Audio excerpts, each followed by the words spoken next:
പള്ളിയിൽ കയറിയാലും നമ്മൾ ആൾക്കാർ അശ്രദ്ധ കണ്ടില്ലേ നിങ്ങൾ? പള്ളിയിലൊക്കെ 100 കണക്കിന് 200 കണക്കിന് മുസാഫ് ഉണ്ടാകും. അപ്പോഴും കാണാം കുറെ എണ്ണം അങ്ങനെ അങ്ങോട്ടും ഇങ്ങോട്ടും ഇങ്ങനെ അങ്ങോട്ട് നീക്കി ഇങ്ങോട്ട് നീക്കി. ഒരു മര്യാദക്കേടല്ല. ആ കാണുന്ന മുസാഫിനോട് നമ്മൾ ചെയ്യുന്നൊരു സൂഉല്ലദബല്ലേ. ഇതെടുത്ത് കയ്യിൽ പിടിച്ചോതിയാലും മുസാഫ് എടുത്ത് ഓതിയ കൂലിട്ടോ, ഓതിയ കൂലിട്ടും മുസാഫ് എടുത്ത് ഓതിയ കൂലിട്ടോ.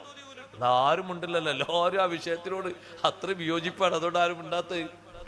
ഇത് പറ്റും ഒരു മരിച്ച വീട്ടിലൊക്കെ ചെല്ലുമ്പോ തെറ്റില്ലാതെ ഖുർആൻ ഓതാൻ, യാത്രയിലൊക്കെ വാഹനങ്ങളിലൊക്കെ ഓതാൻ. അതൊക്കെ ഒരു ഉപകാരമാണ്. എപ്പോഴും ഇപ്പൊ ഉളു ഇങ്ങനെ ചിലപ്പം കൊണ്ടെടുക്കാൻ കഴിഞ്ഞില്ല എന്ന് വരുമല്ലോ, ഇപ്പത്തെ കാലത്ത് പ്രത്യേകിച്ചും.